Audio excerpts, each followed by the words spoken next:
Recipe विसरली. अरे देवा, काय करणार? कारण नवीन नवीन आहे तर चालणारच. एकदा का स्वयंपाकात बाई रुळली की सगळं तिच्या अंगवळणी पडतं आणि ती सहज अगदी सगळं करून जाते. तर आज माझ्या लेकीला अंडा मसाला करायचा होता आणि करता करता ती रेसिपीच विसरली.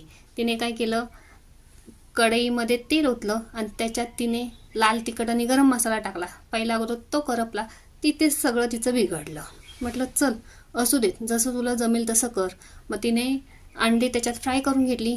पुन्हा जे तेल उरलेलं आहे त्याच्यात अजून थोडंसं तेल टाकलं, त्यात कांदा टाकून कांदा मीठ टाकून परतला. त्याच्यानंतर आलं लसणाची पेस्ट टाकली, गरम मसाला टाकला, थोडंसं लाल तिखट टाकलं.